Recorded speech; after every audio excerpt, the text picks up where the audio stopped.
Hi, I'm Enchanting Nubian Net. Welcome back. And if you're new to my channel, welcome. Sometimes the news just stops you in your tracks. It catches you off guards. Here's a news story that is so devastating. It's a story of what happened to Emily Long, a 34-year-old mom from Madbury, New Hampshire. Just Monday on August 18th,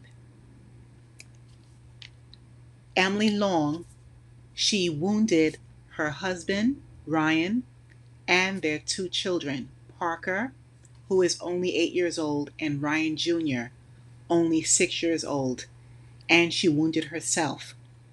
They are no longer here on this earth. They have transitioned to the afterlife, unfortunately. I cannot say the specific words on YouTube. However, their toddler was found alive.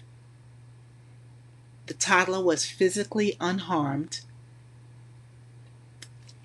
and I hope from the bottom of my heart that that toddler does not remember any of the actions that took place on that day. The autopsy reports, though, are very clear that Emily caused her husband and the two children to be unalive, plus herself. Ryan Long had been fighting terminal brain cancer. It was a diagnosis that had her on edge. Someone who's your loved one, the man who's your soulmate, that you have been married to for years, have your children by, is deteriorating day after day. And then you have a lot of stress on you. So Emily, she wasn't hiding her pain. She actually posted openly on TikTok, and she called it her digital diary. And she said, in quotes, it was cheaper than therapy, end of quotes. Emily Long, she talked about her depression, anxiety, and even the heartbreak of watching her husband's health decline. And that is, normal for everyone. To go through something like that is extremely traumatic. You never know how you may handle it. In her last video, it seemed that Emily was a woman who was pushing for a family, even though her spirit was clearly breaking. Seemed like she was going to persevere and push through. But here's a part that hurts most, everyone.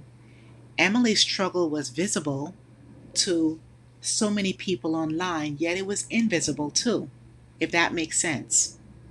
People saw her smiling through her videos, sharing jokes, and coping in public. But who was checking in on Emily Long when the cameras were off? That's what I wonder. So this tragedy, as you can imagine, has shattered Madbury.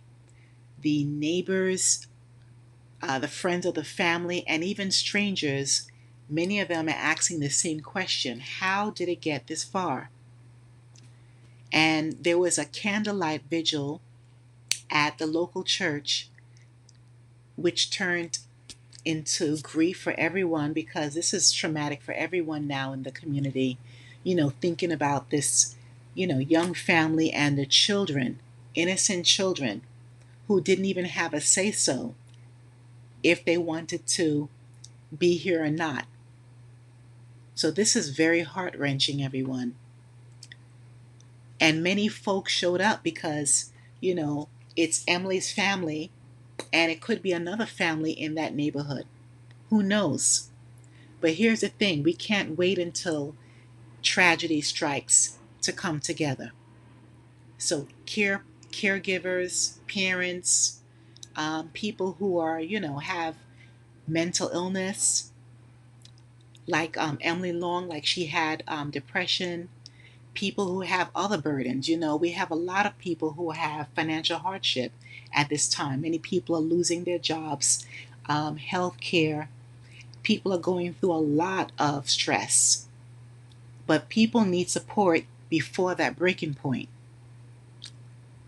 So, as I mentioned, Emily's story is not just about one family, it's about treating and helping and supporting people in your neighborhood, um, in your state, and all over this country. So, where now people are focusing on checking in on everyone, not even only the people who are, seem very vulnerable and who are open. Think about people who you think are strong, people who are handling things well. You have to check on them as well. You never know. How are they really doing? Are they opening up about what is going on in their life? So, people, we really need to make a space for honest conversations about hardship, pain, exhaustion, and some people, hopelessness. Personally, when I wake up, the first thing I do is, thank my God for being alive, having all of my senses, thankfully being independent, and having family around me, and that we are all in good health. And thankfully, I do have family and I do have friends. However, some people may not have that support system, and it depends on, what they rely on to cope. I always believe in coping using natural methods, like I said, meditating, lighting a candle, journaling, going out for a walk, you know, um, just going out to appreciate nature, talking to someone, taking time to have a bubble bath, a spa day, pampering yourself. We need these things to keep uplifted. However, when you're raising children and you're watching your partner fade away from an illness that you know they cannot recover from, and carrying that weight without having help, it's definitely like drowning in plain sight. So, unfortunately, for many people, that cry for help can get lost. And I believe that's what happened to Emily Long. So, I don't know if any one of you have experienced, this type of trauma or heartache, but I haven't. I could only imagine, how that is. My father passed away, unfortunately, in 2021 from cancer. It was not extremely quick either. Each day we were preparing for it, and it is very hard, but you have to, keep strong. And again, if you have a support system, it definitely is beneficial. And I could imagine how hard it is for people who do not have that. So what I am going to say is, people who have mental health, they need to make sure that they let people know if they are okay or not. And there's no reason to dance around it. People need to just be straightforward, be open and honest as to what is happening with them. Maybe they need a break from taking care of the children. And hopefully they can have someone they can rely on to, you know, for them to have some space for even a few hours of the day. And if they do have any friends, any reliable neighbors, you know, they need to be asked maybe directly, you know, do you need, some help? What can I do for you? Do you need assistance with anything? And again, people need to check in on anyone who's going through, any type of crisis in their life. Check on them consistently, not just once when it's convenient. Try to show up on a regular basis. Call them, but definitely show up in person as well. And also, of course, therapy. You know, some people definitely need to have therapy. Definitely is costly, but I do believe there are many avenues or many resources that are quite reasonable for some people, and they can work around their wages or their finances. And there's crisis hotlines that can be free. that people can start, just making a phone call for people who are on call as a counselor, as a therapist, as a psychologist that can help them. And I just have to say, this is another heartbreaking story. It's heartbreaking on every level. I really feel horrible for, this mother, Emily Long, but extremely much for the child that is her children that passed away, and especially for the little toddler who survived and who she did not harm. I don't know why that's the case. We don't know what her rationale was. It wouldn't make sense to us, I could imagine. Thankfully, that child is alive, and I do hope that family can take great care of that child, or, people who are in the foster care system, hopefully that child can be adopted as well. However, people need to, excuse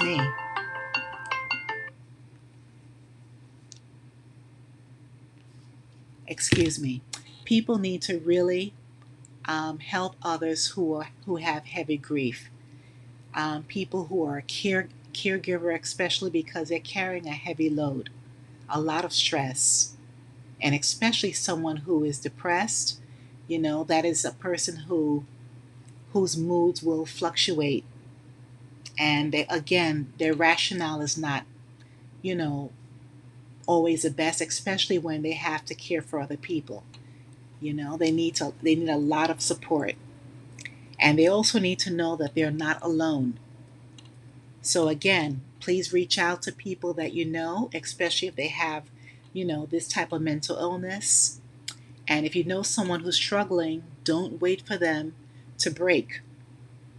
Try to be the one who notices what is happening in their life, to listen to them, and to definitely show up in person. Because everyone, the truth is, behind closed doors, too many people are barely holding it together. So we all, every one of us, doesn't matter what your, race is, doesn't matter your gender, doesn't matter your ethnicity, doesn't matter what age group you're in. We need to have compassion, accountability, and definitely show love to people to save their lives. So, thank you for watching. Please remember to like, share, and subscribe to my channel. And stay safe wherever you are. And keep your head on a swivel. Loss of life, and especially when children are involved. A growing memorial sits outside the Madbury home where the bodies of Ryan and Emily Long, with their two young children, Parker and Ryan, were found dead. A third child, a toddler, was found alive. I wish the family well, and I really hope they can find peace.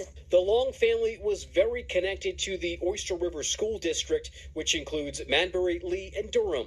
So I think everyone's been touched in one way or another by this family, and everyone's just really heartbroken with the news. Ryan Long worked as a school psychologist in the district's middle school.